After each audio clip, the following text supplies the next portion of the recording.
नमस्कार। टीवी 9 उत्तराखंड उत्तर प्रदेश में आपका स्वागत है और मैं हूं कार्तिकेय शर्मा। आज हम बात करेंगे भारतीय जनता पार्टी के उत्तर प्रदेश से सांसद वरुण गांधी की। वरुण गांधी एक अरसे से अपनी पार्टी, अपनी सरकार के खिलाफ ट्वीट कर रहे हैं, लेख लिख रहे हैं, अपने विचार लिख रहे हैं।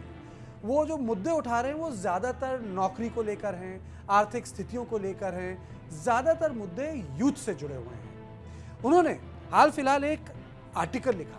मैं आपको पहले बताऊंगा कि वरुण गांधी ने इस आर्टिकल में लिखा क्या। वरुण गांधी कहते हैं कि हिंदुस्तान में लगभग 7.9% जॉबलेसनेस है इस साल 2021 में, और वो कहते हैं कि जो अर्बन अनएम्प्लॉयमेंट रेट है वो बढ़ के 9.3 हुआ है। उसके बाद वरुण गांधी अपने लेख में लिखते हैं कि आप देखिए उत्तर प्रदेश में क्या हाल है, और देखिए उत्तर प्रदेश में विधानसभा चुनाव है, भारतीय जनता पार्टी बैकफुट में है और लड़ाई एकदम आर पार की हो गई समाजवादी पार्टी के साथ। लेकिन वरुण टांग खींच रहे हैं भारतीय जनता पार्टी की ही। वो कहते हैं कि यार लेबर फोर्स देखिए, लगभग 150 मिलियन जो लेबर फोर्स थी वो बढ़कर 170 मिलियन हो गई।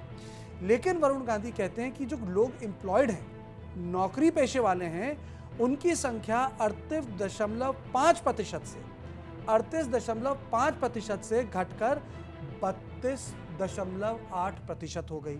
यानी काम करने वाले लोग कम हो गए। उन्होंने ये भी लिखा है कि सरकारों ने मास्टर कर लिया है आर्ट ऑफ पॉपुलिज्म। वो अपनी ही सरकार को पॉपुलिस्ट कह रहे हैं। ये मेरे शब्द नहीं, ये वरुण गांधी के शब्द हैं। और वरुण गांधी कहते हैं कि हालत इतनी खराब है कि उन्होंने कहा कि मैं आपको 2 उदाहरण देता हूं। उन्होंने बोला कि 2021 में 20 चपरासियों की नौकरी निकली शिवपुरी जिले में जो मध्य प्रदेश में पड़ता है। वरुण गांधी लिखते हैं कि 8000 लोग पहुंच गए।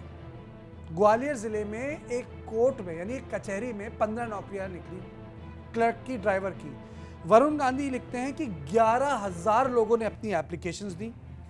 वरुण गांधी ने अपने लेख में लिखा है कि देश में 55 मिलियन डिग्री होल्डर हैं और उसमें से 9 मिलियन लोगों के पास नौकरी नहीं है। 1 मिलियन होता है 10 लाख, यानी 90 लाख को तो नौकरी नहीं मिलती है। उनका ये कहना है कि ये सब तब हो रहा है जब हम बात कर रहे हैं कि नौकरी लोगों को मिले। उसके बाद उत्तर प्रदेश के बारे में तो आपको पता है, जो टीचर्स ने प्रोटेस्ट की उसको लेके भर्तियां नहीं हुई। 17,000 भर्तियों की बात थी। एम्बुलेंस वाला मुद्दा था। तो मोटी मोटी बात यह है कि वरुण गांधी आर्थिक मुद्दे उठा रहे हैं। इस बार उन्होंने नौकरी का मुद्दा उठाया, जॉब्स का मुद्दा उठाया, जो सीधे सीधे युवा लोगों से जुड़ा मुद्दा है। और वो कह रहे हैं न केवल रूरल इलाके यानी ग्रामीण इलाकों में नौकरियां कम हुई हैं, बल्कि जो शहरी इलाके हैं वहां भी डिग्री होल्डर्स को नौकरी नहीं मिल रही है।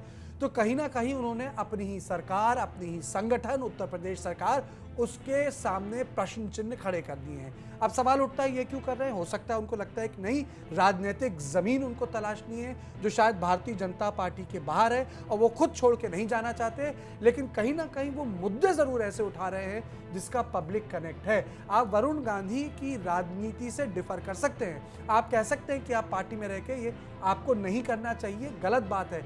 लेकिन जो मुद्दे उठाए हैं वरुण गांधी ने, कहीं ना कहीं वो लोगों से जुड़ते हैं।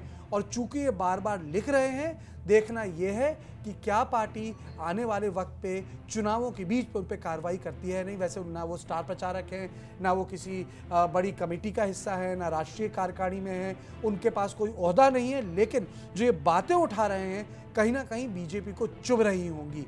और बात यही है कि फैसला इन पर कब लिया जाता है, इनको कितना इग्नोर किया जाता है, क्योंकि कहीं ना कहीं पार्टी को भी तय करना होगा। क्योंकि वरुण जो सवाल उठा रहे हैं वो पार्टी की परफॉर्मेंस, उनकी अपनी सरकार के बारे में है और जो लोगों से सीधे सीधे जुड़ा हुआ है। क्योंकि आंकड़े हैं और गलत आंकड़े तो वो लिख नहीं सकते, क्योंकि कटघरे में खड़े कर दिए जाएंगे। और अगर वो कह रहे हैं कि इतनी यूपी में हालत खराब है, तो कहीं ना कहीं वो योगी आदित्यनाथ को ही कटघरे में खड़ा कर रहे हैं। तो ये थी हमारी खास पेशकश उत्तर प्रदेश पे, और बात कर रहे थे हम वरुण गांधी की। बाकी खबरों के लिए आप देखते रहें टीवी 9 उत्तराखंड उत्तर प्रदेश।